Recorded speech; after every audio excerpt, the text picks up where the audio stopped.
Assalamualaikum warahmatullahi wabarakatuh.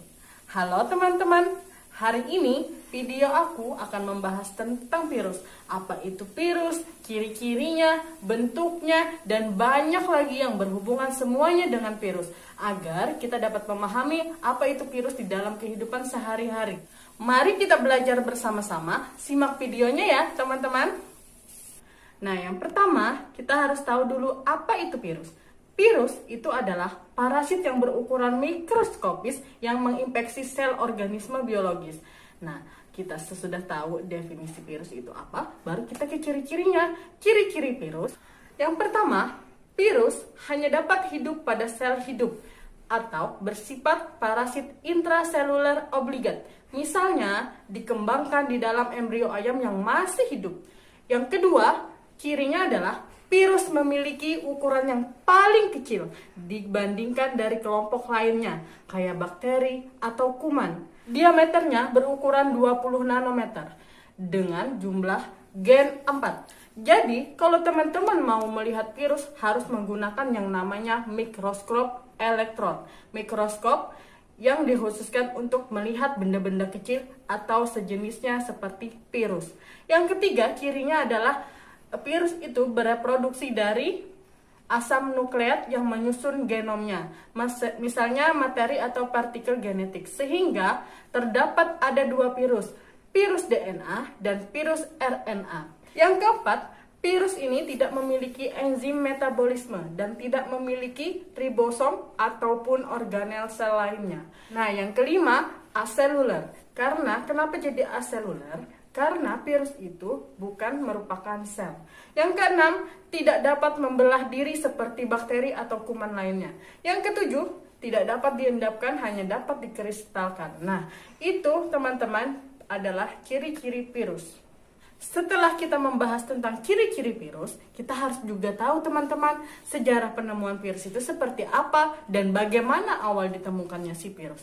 Nah, kita akan bahas sejarah penemuan virus. Sejarah penemuan virus ini, pada tahun 1892, ada seorang biologiwan Rusia yang bernama Dmitri Ivanovsky mempelajari penyakit tembakau yang disebut mosaik tembakau, teman-teman, nama penyakitnya. Penyakit tersebut yang mengakibatkan daun tembakau berbercak kuning. Pernah melihat teman-teman? Ada daun-daun yang berbercak kuning. Nah, lalu si biologiwan tadi itu membuat eksperimen. Jika ekstrak daun yang terserang penyakit mosaik tadi dioleskan pada daun yang sehat, dalam beberapa waktu kemudian daun yang sehat itu terserang penyakit. Tetapi jika ekstrak itu dipanaskan sampai mendidih airnya dan setelah dingin dioleskan pada daun yang sehat, hasilnya tidak menyebabkan sakit pada daun sehat.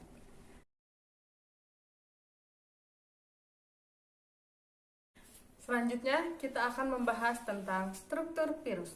Struktur virus ada gambarnya di sebelah sini. Nah, ini strukturnya ada kepala, ada leher, dan ada juga ekor virus. Nah, jadi strukturnya ada mempunyai 3. Apa tadi teman-teman? Yang pertama, kepala virus, leher virus, dan ekor virus. Nah, yang pertama kita bahas adalah bagian kepala virus.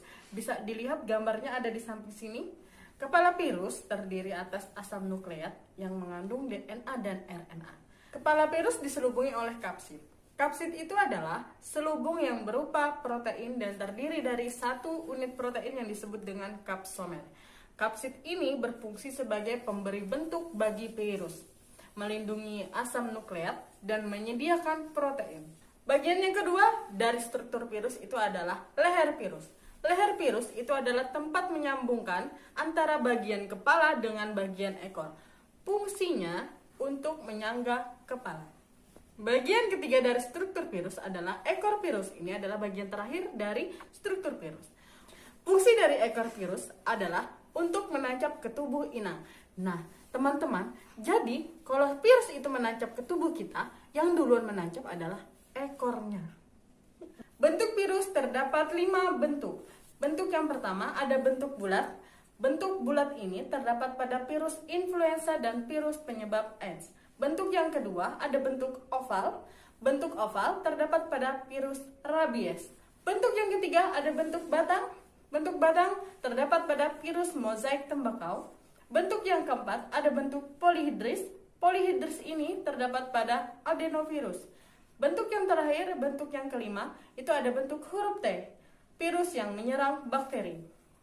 Selanjutnya kita membahas tentang replikasi virus. Replikasi virus itu adalah perkembangbiakan virus. Perkembangbiakan virus ada dua macam teman-teman. Ada siklus litik dan ada siklus lisogenik. Siklus yang pertama dalam replikasi virus adalah siklus litik.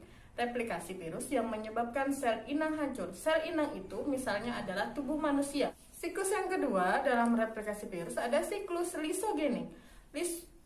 Siklus yang bersifat laten, siklus yang paling lama. Yang terakhir dalam pembahasan virus ini adalah penyakit-penyakit yang disebabkan oleh virus. Penyakitnya ada banyak yang disebabkan oleh virus, teman-teman. Penyakit yang disebabkan oleh virus yang pertama adalah penyakit AIDS. Penyakit AIDS disebabkan oleh virus HIV. Penularannya bisa melalui hubungan seksual, jarum suntik yang digunakan berkali-kali, dan juga bisa dari memakai handuk secara bersamaan. Penyakit yang kedua adalah influenza. Penyakit menular disebabkan oleh virus RNA. Yang ketiga, ada penyakit SARS, sebuah penyakit pneumonia atau berhubungan dengan paru-paru. Penyakit yang keempat itu adalah hepatitis, peradangan hati yang disebabkan oleh virus hepatitis A, B, C, D, dan E. Yang disebabkan oleh virus yang kelima adalah polio, penyakit paralisis atau penyakit lumpuh. Penyakit yang keenam ada rabies yang disebabkan dari gigitan hewan. Yang ketujuh ada cacar air, virus herpes varicella. Penyakit yang kedelapan ada campak. Virus yang menyerang adalah paramyxovirus. Nah, itu adalah penyakit-penyakit yang disebabkan oleh virus. Jadi teman-teman berhati-hati ya. Sekarang, upaya mencegah penyakit yang disebabkan oleh virus, kita harus berhati-hati dengan virus ini karena virus ini sangat kecil dan tidak terlihat oleh mata. Jadi kita harus menjaga kesehatan kita. Yang pertama dengan cuci tangan dengan air mengalir atau menggunakan sabun. Yang kedua, jangan bersentuhan dengan makhluk hidup yang terkena virus. Yang ketiga, menjaga kesehatan dengan makanan bergizi. Pembahasan pembelajaran virus ini semoga bermanfaat, tetap menjaga kebersihan, jangan lupa cuci tangan dengan bersih agar terhindar dari virus. Apalagi sekarang lagi wabah virus corona teman-teman, tetap di rumah ya, jangan lupa belajar. Wassalamualaikum warahmatullahi wabarakatuh.